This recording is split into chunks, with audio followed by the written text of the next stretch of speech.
স্বাধীন বাংলাদেশের ইতিহাসে ভারতের সাথে শুধুমাত্র একবারই যুদ্ধ হয়েছিল, যার নাম বড়াইবাড়ি যুদ্ধ। এই যুদ্ধে ভারতীয় সীমান্তরক্ষী বাহিনীর বাঙালির কাছে শোচনীয় পরাজয় বরণ করে। বড়াইবাড়ি যুদ্ধে ভারতের 178 জন সৈন্য নিহত হলেও বাংলাদেশের বিডিআরের মাত্র 3 জন সৈন্য নিহত হয়েছিল।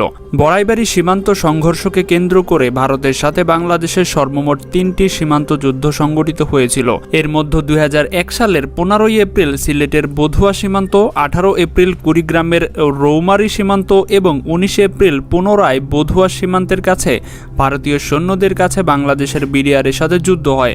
এই 3টি যুদ্ধে ভারতীয় সৈন্যরা বাংলাদেশের বিডিআরের সৈন্যদের সাথে শোচনীয়ভাবে পরাজয় বরণ করে। কিন্তু প্রশ্ন হচ্ছে, কেন ভারতের সাথে বাংলাদেশের এরকম রক্তক্ষয়ী যুদ্ধ সংঘটিত হলো? কী কারণে ভারতীয় বাহিনী বাংলাদেশের বড়াইবাড়ি গ্রাম দখল করতে আক্রমণ চালায়? তো বন্ধুরা, আজকের এই ভিডিওতে এই সম্পর্কেই বিস্তারিত জানানো হবে, তাই সম্পূর্ণ ভিডিওটি দেখতে থাকুন। বাংলাদেশের সাথে ভারতীয় এই বড়াইবাড়ি যুদ্ধের একটা লম্বা পটভূমি রয়েছে। 1971 সালে বাংলাদেশ স্বাধীন হবার পর থেকেই ভারতীয় সীমান্তরক্ষী বাহিনী বিএসএফ এর বাংলাদেশের সীমান্তের পদুয়া সীমান্ত এলাকায় নানা ধরনের অবৈধ কর্মকাণ্ড চালিয়ে আসছিল।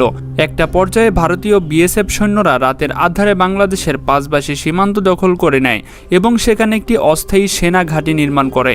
বাংলাদেশের মাটিতে ভারতীয় সেনাঘাঁটি স্থাপনের ঘটনার খবরটি গ্রামবাসীরা বিডিআরের কাছে পৌঁছে দিলে বিডিআরের সৈন্যরা এতে তেলে বেগুনে জ্বলে ওঠে। বাংলাদেশের বিডিআর সৈন্যরা যে কোনো মূল্যে বাংলাদেশের পদুয়া সীমান্তের এলাকা ভারতের দখলমুক্ত করতে দৃঢ় প্রকল্প সংরক্ষণ করে। বাংলাদেশের সার্বভৌম এলাকার ওপর ভারতীয় বিএসএফ এর এইরকম আচরণের প্রেক্ষিতে বিডিআর সৈন্যরা ভারতের ওপর ক্ষিপ্ত হয়ে ওঠে। বিডিআর সৈন্যরা পদুয়া গ্রামটি ভারত থেকে দখলমুক্ত করতে বিএসএফ এর ঘাঁটিতে অভিযান চালানোর সিদ্ধান্ত গ্রহণ করে। এপ্রিল মাসের 15 তারিখ গভীর রাতে বিডিআর এর তৎকালীন মহাপরিচালক মেজর জেনারেল ফজলুর রহমানের নির্দেশে 400 জন বিডিআর সৈন্যরা পদুয়ার অভিযান চালানোর অংশগ্রহণ করে এবং বিডিআরের সৈন্যরা পদুয়া বাহিনীর বিএসএফ ক্যাম্পকে ঘেরাও করে ফেলে। সে সময় পদুয়া ক্যাম্পে ভারতীয় বিএসএফ এর প্রায় 70 জন সৈন্য ছিল, কিন্তু বাংলাদেশের বিডিআর সৈন্যদের মাত্র 6টা গুলি ফায়ার করার পরপরই বিএসএফ এর 70 জন সৈন্য নির্শর্তে আত্মসমর্পণ করে এবং বিএসএফ এর সৈন্যদের ক্যাম্পটি নিজেদের নিয়ন্ত্রণে নিয়ে নেয়। পদুয়ার যুদ্ধে বাংলাদেশের বিডিআরের কাছে পরাজিত হবার পর বিডিআরের ওপর প্রতিশোধ নিতে মরিয়াও হয়ে ওঠে বিএসএফ। এই ঘটনার ঠিক 2 দিন পর পদুয়া থেকে 800 কিলোমিটার দূরে বাংলাদেশের বড়াইবাড়ি সীমান্তে ঢুকে বিডিআরের ঘাঁটিতে ভারী অস্ত্রসহ হামলা চালানোর সিদ্ধান্ত নেয় বিএসএফ। এজন্য তারা আসামের গুয়াহাটি থেকে কয়েকশো বিএসএফ বিভিন্ন অস্ত্রশস্ত্র আনা হয় এবং বাংলাদেশের বড়াইবাড়িতে আক্রমণ করার জন্য প্রস্তুতি নেয়। 18 এপ্রিল ভোর রাত 3টায় বড়াইবাড়ি গ্রামের সাইফুল ইসলাম নামক এক কৃষক ধান খেতে সেচ দিতে গিয়ে দেখতে পায় সকাল সকাল ভারতীয় বিএসএফ সৈন্য গান, মেশিন গান আরও বিভিন্ন অস্ত্রশস্ত্র এবং বিপুল পরিমাণ সৈন্য নিয়ে কাঁটাতারের বেড়ায় বেরিয়ে এসে বাংলাদেশের অভ্যন্তরে ঢুকে পড়েছে। এসব ভারত দলের প্রধান উদ্দেশ্য ভোরের আলো ফোটার আগে বিডিআরের বড়াইবাড়ি ক্যাম্প দখল করে নেওয়া। তখন ভারতীয় বিএসএফ এর একজন সদস্য সাইফুল ইসলাম হিন্দি ভাষায় জিজ্ঞাসা করে বিডিআরের ক্যাম্পটি কোথায়। হিন্দি ভাষায় জিজ্ঞাসা করার কারণে সাইফুল ইসলাম সহজেই বুঝে যায় যে এরা বিএসএফ এর সদস্য। তখন সাইফুল ইসলাম বুদ্ধি করে বিএসএফ কে বিভ্রান্ত করার জন্য বিডিআরের ক্যাম্পের মতো দেখতে আরও একটি পরিত্যক্ত বাড়ি দেখাই দেয় আর সেটাকে বিডিআর ক্যাম্প ভেবে এগিয়ে যায়।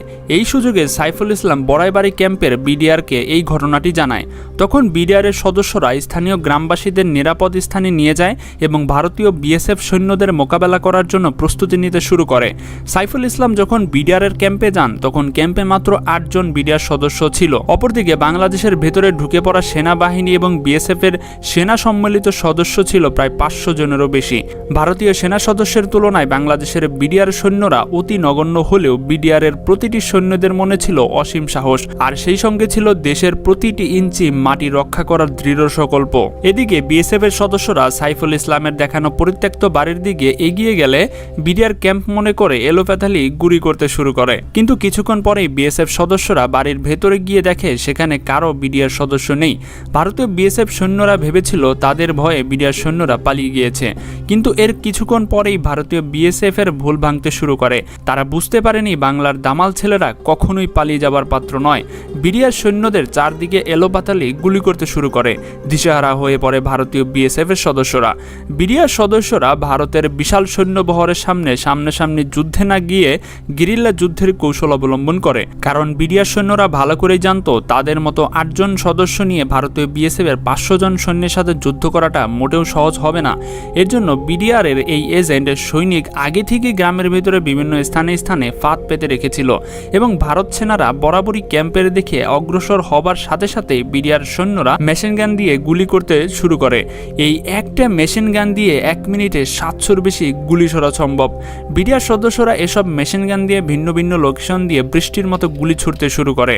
বিডিআর সদস্যরা ভিন্ন ভিন্ন লোকেশন থেকে গুলি ছাড়ার কারণে ভারতীয় বিএসএফ সৈন্যরা ভেবেছিল বিডিআর সৈন্যরা তাদেরকে চারদিক থেকে ঘিরে ফেলেছে এবং বিডিআর এর সৈন্য সংখ্যাও তাদের থেকে অনেক বেশি। বাস্তবে তখন বিডিআর এর মাত্র 8 জন সদস্য ছিল, তাদের বিরুদ্ধে যুদ্ধ চালিয়ে যাচ্ছিল। বিডিআর এর এত অল্প সদস্য নিয়ে যুদ্ধ চালিয়ে যাচ্ছে এবং একটু তারা টেরও পায়নি বিএসএফ সৈন্যরা। যুদ্ধ শুরুর কিছুক্ষণ পর বিএসএফ সৈন্যরা মানসিক ভারসাম্যহীনতার ফলে এলোপাথালি গুলি করতে শুরু করে, যার ফলে বিডিআর এর লেন্স নায়েক ওয়াহিদ মিয়া, সিপাহী মাহফুজ, 26 রাইফেল ব্যাটালিয়ন সিপাহী আব্দুল কাদের নিহত হন। প্রায় 2 দিন ব্যাপী মাত্র 3 জন বাংলাদেশি বিডিআর সদস্য নিহত হন এবং এর বিপরীতে ভারতীয় সৈন্যরা নিহত হন 178 জন। এরপর গ্রামবাসীদের কাছ থেকে খবর পেয়ে পার্শ্ববর্তী হিজলামারি ক্যাম্প থেকে আরও 6 জন বিডিআর সদস্য বড়াইবাড়ি ঘাটির বিডিআর সদস্যের সাথে মিলে ভারতীয় বিএসএফ এর বিরুদ্ধে যুদ্ধ করতে শুরু করে। তারপর বিডিআর এর আক্রমণকে আরও শক্তিশালী করার জন্য হানাদার বিএসএফকে বাংলাদেশের ভূমি থেকে বিতাড়িত করার জন্য বিডিআর এর সদর দপ্তরের নির্দেশনায় রংপুর, জামালপুর, ময়মনসিংহ এবং কুড়িগ্রাম থেকে অতিরিক্ত বিডিআর সদস্য বড়াইবাড়িতে এসে পৌঁছায়। ভারতীয় বিএসএফ পিছু হটতে এবং আত্মসমর্পণ করতে তখন বাধ্য হয়।